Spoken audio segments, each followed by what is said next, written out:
Seja muito bem-vindo, seja muito bem-vinda. Esse é mais um S-Metal Entrevista e hoje um dia muito especial. Hoje é 21 de abril, Dia do Trabalhador Metalúrgico, Dia da Trabalhadora Metalúrgica.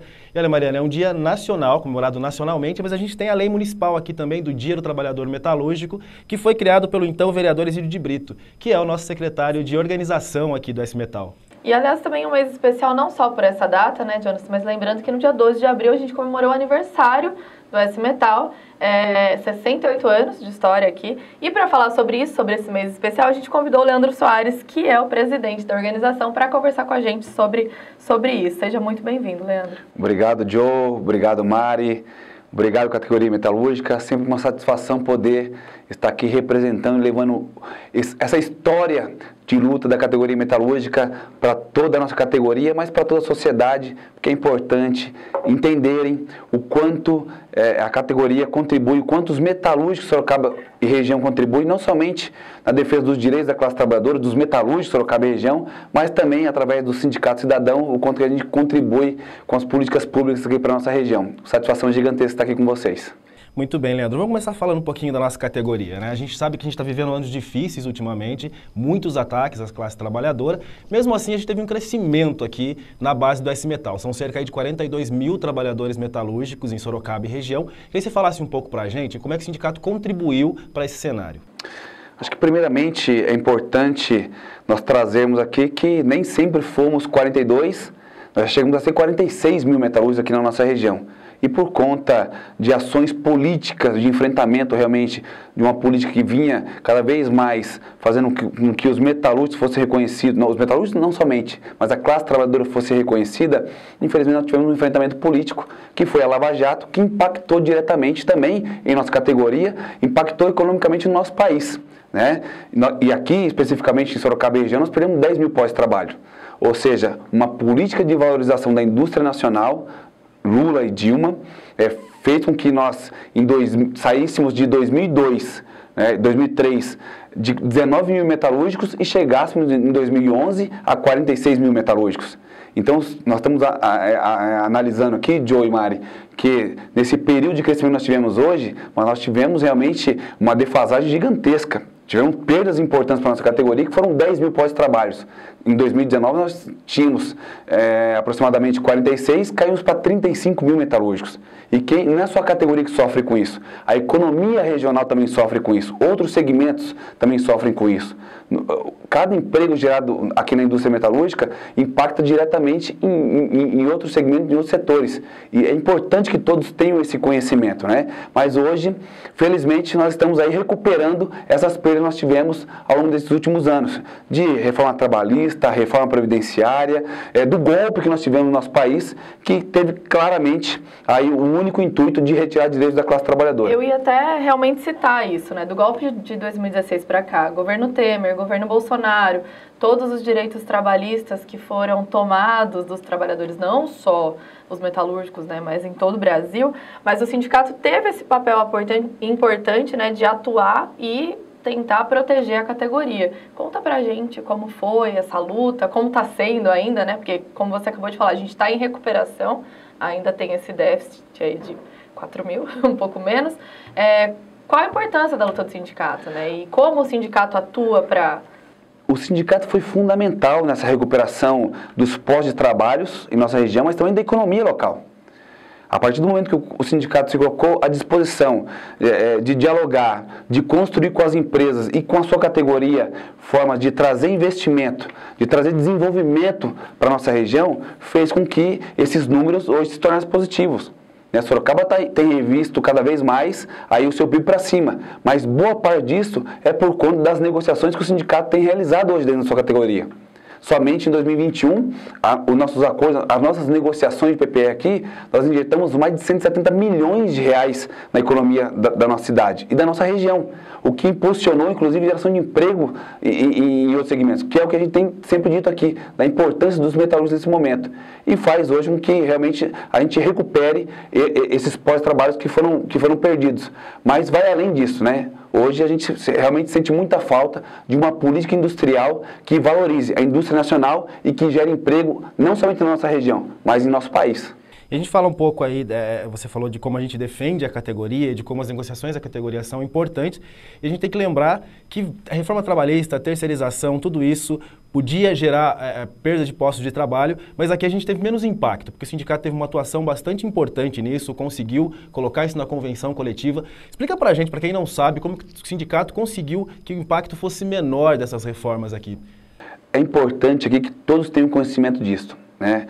Hoje, a convenção coletiva dos metalúrgicos filiados à Federação Metalúrgica da CUT São Paulo faz com que nós hoje não temos tantos impactos quanto a reforma trabalhista fez em outras categorias, né? A nossa convenção coletiva protegeu realmente a nossa categoria contra a terceirização restrita, contra os impactos da reforma trabalhista, que acabou liberando geral as questões de relação capital e trabalho, e nós fomos fundamentais nisso. E por que eu digo isso?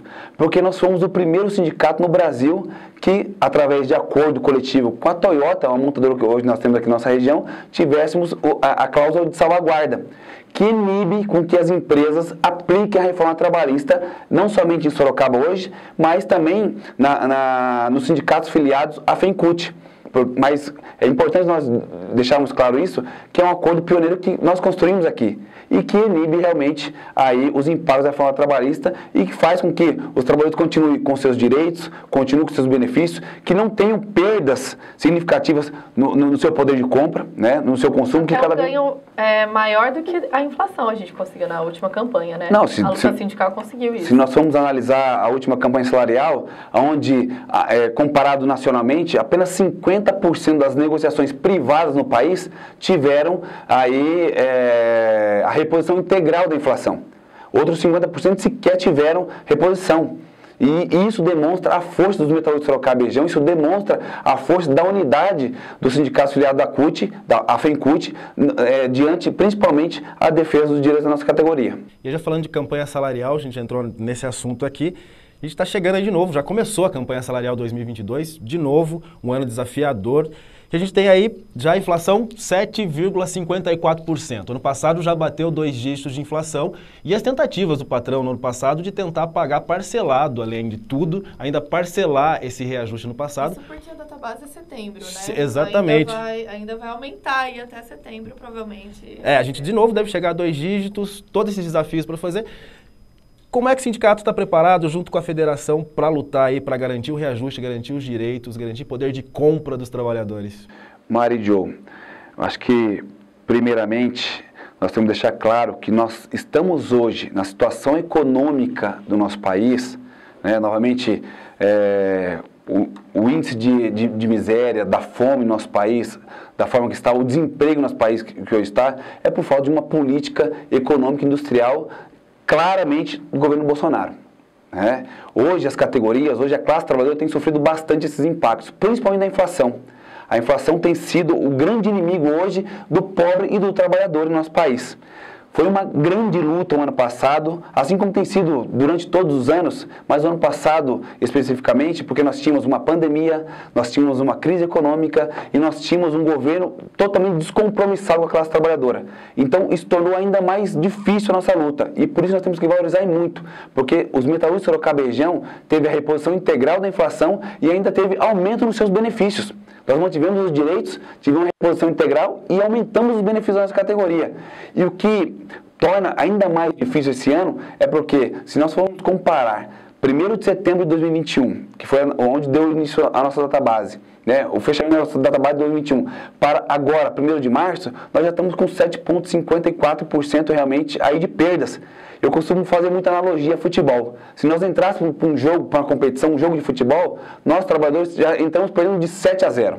Então, e esse número só aumenta, né? Eu lembro de conversou um tempo atrás, falou disso, você fazia essa analogia e já falava, estão perdendo de 5-0, agora a gente já chega a 7-0, já está difícil. Eu acho que coisa de 2 meses, né, Diogo? 2 meses. Ou seja, os impactos dos aumentos abusivos hoje, combustível, gás de cozinha, a cesta básica hoje, que a média, se não falha a memória, está em aproximadamente R$ 1.029, para quem ganha um salário mínimo de R$ 1.200, não tem como você sobreviver. A conta não fecha. Né? Exatamente, e essa conta fechou agora. E os dados demonstram que cada vez mais tende a inflação a aumentar até o final do ano. Ou seja, a unidade dos metalúrgicos de Sorocaba e região, a unidade dos metalúrgicos filiados da FENCUT será fundamental para, primeiramente, mantermos os nossos direitos e os nossos benefícios. E segundo, para que nós possamos sair vitoriosos novamente com uma campanha salarial digna da classe trabalhadora e principalmente nós metalúrgicos. Sim, Leandro, você falou sobre essa desindustrialização, né? Essa falta do olhar do governo para a indústria brasileira,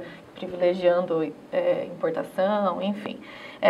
E dentro desse debate, o S-Metal já entrou no debate do motor do futuro, o híbrido etanol. Perfeito. Que acho que linka aí com isso, com essa falta de política que a gente, como categoria, a FEM, os sindicatos, estão se unindo para discutir isso porque o governo não está discutindo isso. Conta para a gente um pouco sobre essa discussão e a importância de trazer esse debate, já pensando em futuro, já pensando em retomar essa discussão sobre a industrialização brasileira. A questão do híbrido etanol foge da categoria metalúrgica. Aí já não é um tema somente específico nosso. É um tema específico da indústria no nosso país e o que vai direcionar qual será o futuro da nossa indústria e dos pós-trabalhos daqui a 5, 10, 20 anos. O mundo inteiro está discutindo essa questão do carbono, da emissão dos gases carbono na atmosfera, ou seja, o compromisso com o meio ambiente. Mas o que isso vai impactar para os postos de trabalho, o que isso vai impactar hoje para os empregos em nosso país e principalmente para o fortalecimento da nossa indústria. Através das políticas Lula e Dilma, nós tivemos aqui investimentos pesados no motor flex. Né? Hoje, o etanol é um combustível negociado a nível mundial. Né? E nós somos, hoje, suficientes, né, nessa questão do etanol. E o que isso vai impactar na indústria sucroalcooleira, por exemplo? O que isso vai impactar nos empregos do setor de autopeça? Porque você está mudando o motor. Hoje, um carro, para vocês terem ideia, nós temos aproximadamente 5 mil itens que vai dentro da construção de um veículo. Nós podemos reduzir isso pela metade. Quais serão os impactos realmente que isso irá acontecer? E é por isso que nós estamos puxando esse debate, que em vez de você ter somente uma matriz energética, né, que é o carro elétrico, que você possa, através de uma nova matriz, prejudicar tanto o meio ambiente, mas também com compromisso aqui de manter os empregos, de manter aqui uma política que valorize a nossa indústria nacional. É um tema extremamente importante. E é um cenário bastante complicado, porque o governo não investe na indústria de modo nenhum, muito menos em novas tecnologias, e ele está com a intenção de importar veículos elétricos para cá, isso impacta diretamente em toda a cadeia produtiva, né, Leandro? Exatamente, Diogo, é muito bem lembrado. O governo Bolsonaro, novamente, reforço, isso aí é falta de uma política realmente industrial, um compromisso não somente com as nossas empresas nacionais, mas também, principalmente com os empregos. A partir do momento que eu libero importações, eu gero emprego em outros países. Eu não estou gerando emprego aqui, não estou gerando renda, eu não faço com que a economia gire aqui no nosso país e ela automaticamente cresça, como aconteceu em 2008, né? Que a famosa marolinha. Não, teve um incentivo do governo federal, aumentou o poder de compra e de consumo da população e fez com que a gente passasse ilesos naquele momento pela maior crise econômica desde 29. E isso são os especialistas que dizem. Então, acho que é fundamental que nós tenhamos como uma das principais linhas hoje dentro do nosso país o fortalecimento da indústria, uma política industrial que realmente venha valorizar o emprego, venha valorizar a renda e que principalmente valorize a indústria nacional. Esse, você acha que é o caminho para a gente melhorar esse cenário? Então, a gente olhar para a indústria de outra maneira? Eu não tenho dúvida. O Brasil já demonstrou que é capaz. Nós chegamos em 2011 a praticamente 3 milhões de veículos produzidos no país. O país gerou emprego, gerou renda, manteve os direitos, manteve os benefícios e nós chegamos à 6ª maior economia do mundo. Ou seja, nós sabemos como fazer. Pleno emprego, né? A gente tinha 4% de desemprego com Dilma aí, com Lula e Dilma, esse governo, a gente chegou a pleno emprego, que era outro cenário, outro Exatamente, mundo, né? 4,8% de desemprego no nosso país, que é pelo emprego. E hoje nós estamos, já chegamos a 14%. Hoje nós estamos em aproximadamente 13%, mas tendo em vista que a informalidade aumentou absurdamente nesse último ano, nesse último período de 12 meses. A informalidade no país hoje é de 20%. Informalidade onde estão os piores empregos, é o emprego precário que a gente costuma sempre dizer, né? Então, eu acho que é isso que nós temos que combater. Aliás, eu tenho certeza absoluta, é isso que nós temos que combater. Não é tirando os direitos dos trabalhadores, não é tirando o poder de compra da classe trabalhadora que a economia cresce. O trabalhador, mais do que nunca, ele tem que ser inserido nas contas públicas do nosso país. Ele tem que fazer parte de um programa, de um projeto de recuperação do país, onde ele seja o principal agente de reconstrução disto. Quando a gente pensa, então, que o desemprego cresceu pra caramba, a informalidade é imensa, emprego precário, a gente lembra que o candidato Bolsonaro, em 2018, já falava isso, né? As pessoas só têm que escolher se elas querem emprego ou se elas querem direito. E não é esse o caminho, né, Leandro? Não é assim que a gente faz o país crescer, né? Assim que a gente inclui as pessoas. De forma alguma, Joe. Sorocaba é um grande exemplo disto. Nós mantivemos aqui os empregos, nós mantivemos a renda, nós mantivemos o benefício da nossa categoria e conseguimos, através de negociações, trazer investimento para a nossa cidade. Esses 5 mil pós-trabalhos que nós discutimos no início do nosso bate-papo aqui, foi através justamente de diálogo, de construção, de mostrando para os empresários que não era tirando o poder, que não era tirando o direito dos trabalhadores, o poder de compra, o direito dos trabalhadores, que eles iriam se desenvolver economicamente também. Até porque, se a LG, por exemplo, que infelizmente foi uma das empresas que anunciou o fechamento aqui no Brasil, as montadoras hoje que infelizmente também vem demonstrando isso, Mercedes fechou as portas, Ford fechou as portas, nós estamos vivenciando aí a possibilidade do fechamento das portas da Toyota em São Bernardo do Campo, né?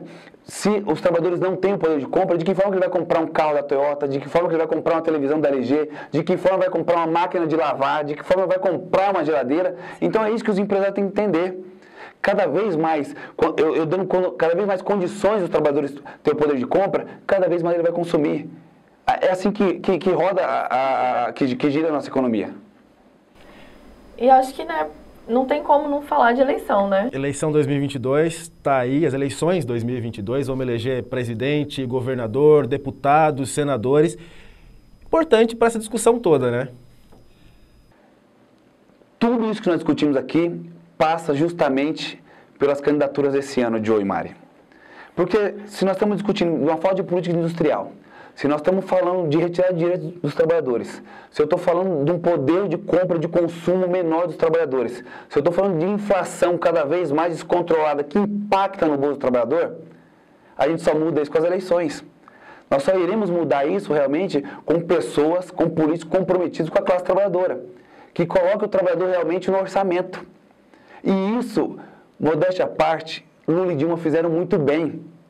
E aí, mas por que Lula e Dilma? Porque foi que fez com que realmente a economia crescesse e que o trabalhador fosse reconhecido.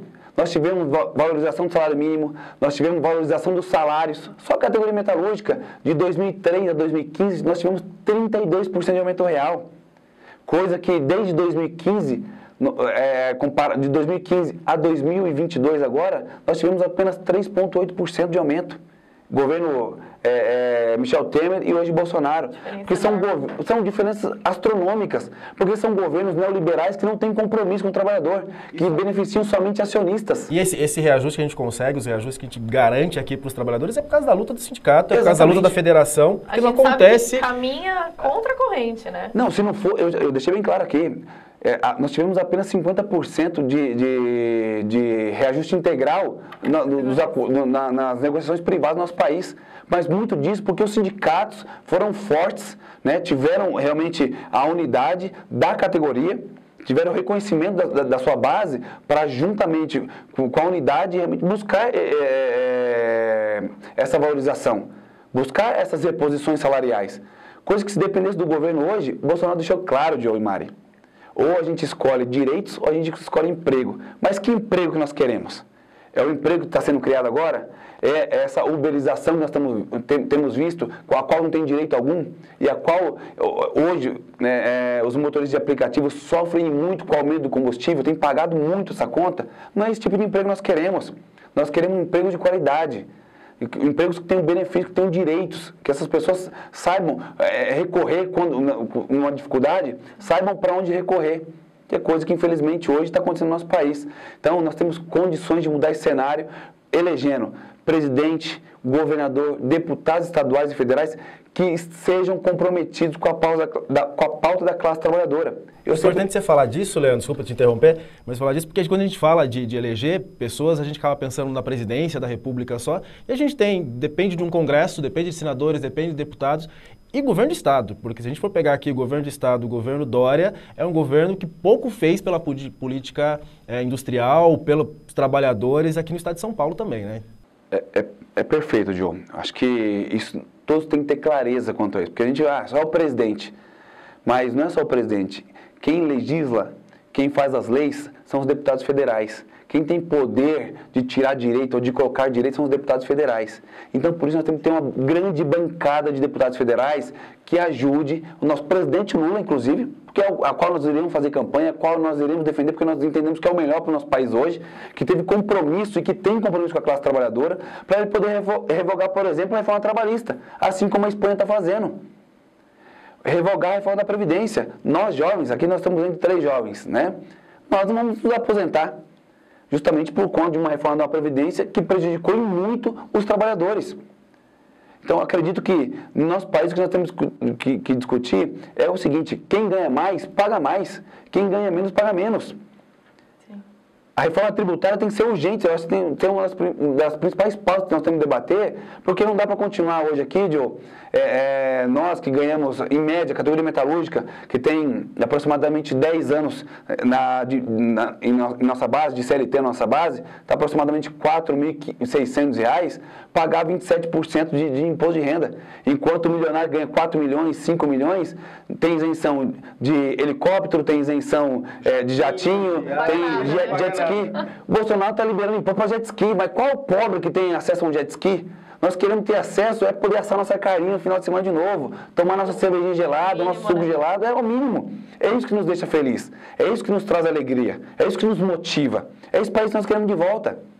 Aproveitando falar um pouco de alegria, a gente entrando já nesse assunto, que o que a gente quer de alegria, o que a gente quer de felicidade, aí a gente vai ter festa no 1º de maio, né? Depois de 2 anos, essa luta grande contra a pandemia. Todo mundo vacinado agora? Vacinado, a gente perdeu muita gente pelo caminho, perdendo companheiros aqui, mas felizmente estamos vencendo essa luta, as pessoas estão vacinando, a ciência está vencendo, e a gente tem 1º de maio, do trabalhador e da trabalhadora que volta, que é uma grande festa do sindicato.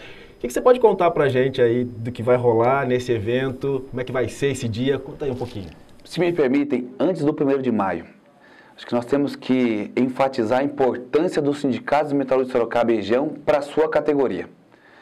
Desde o início da pandemia, em 2020, o sindicato pautou as empresas para que nós tivéssemos protocolos rígidos no combate à pandemia.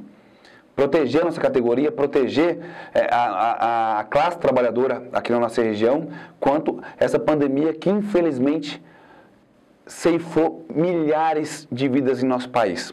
Inclusive, nós aqui do S-Metal perdemos pessoas históricas que ajudou a construir essa linda história de luta desse sindicato.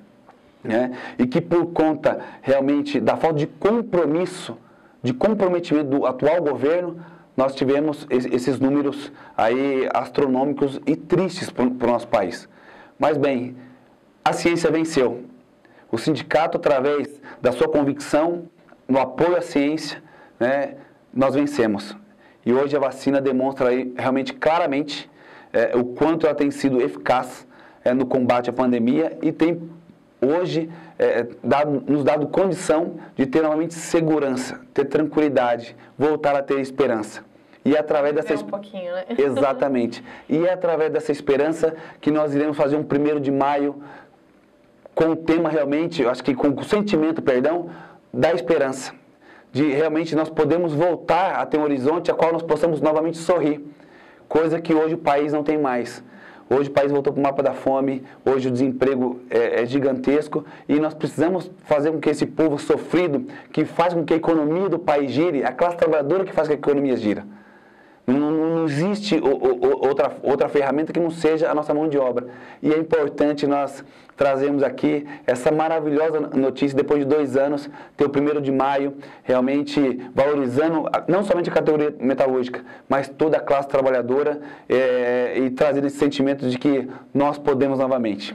Nós iremos reconstruir o país. Nós iremos realmente fazer parte de toda essa construção que um dia nós demonstramos que era possível e que foi possível, até porque o filho do pedreiro, o filho da empregada doméstica, o filho do metalúrgico teve acesso à universidade pública de qualidade, teve acesso a escolas técnicas, a qual eles se formaram engenheiros, se formaram médicos, se formaram advogados, e é isso que nós queremos. E esse 1º de maio vem realmente com esse sentimento, de poder proporcionar aí esse grande presente para a nossa categoria. E é um dia de muita comemoração, um dia de muita festa e um dia de muita resistência também. A gente já está soltando nas redes sociais, a gente já está falando aí do que vai ter no 1º de maio, então se você não viu ainda, procure nas redes sociais do sindicato, no site do sindicato, já tem as informações do 1º de maio. Será o 1º de maio do tamanho da nossa categoria e que irá representar a classe trabalhadora, não tenho dúvida disso. Dá um pontapé inicial para um fim bom em 2022. Para mudança. E aí, nesse espírito que a gente vai encerrar aqui, primeiro agradecendo sua presença, agradecendo as pessoas que estão assistindo a gente aí. Dia do Metalúrgico, Dia da Metalúrgica, que recado que você deixa para a categoria, para a classe trabalhadora, para todo mundo nesse dia, mas principalmente para a nossa categoria, que é o dia dela hoje? Primeiro, eu gostaria de parabenizar o S-Metal pelo aniversário, no dia 12 de abril, 68 anos de história em defesa da democracia, dos direitos da classe trabalhadora, da valorização de nós, quanto metalúrgicos, de nos sentirmos importantes, de fazer parte dessa engrenagem que faz parte da locomotiva do nosso país.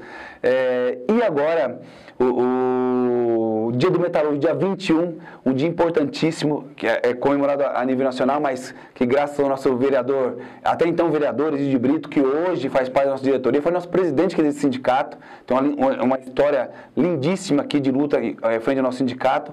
Nós, acho que mais do que nunca, temos que parabenizar, dizer que nossa categoria foi guerreira e acho que todas as felicitações, todas as palmas do mundo aqui é pouco para o que merece a nossa categoria, por ter contribuído muito em nossas lutas e será cada vez mais necessária, será cada vez mais fundamental na retomada desse país, na retomada da dignidade do trabalhador no nosso país.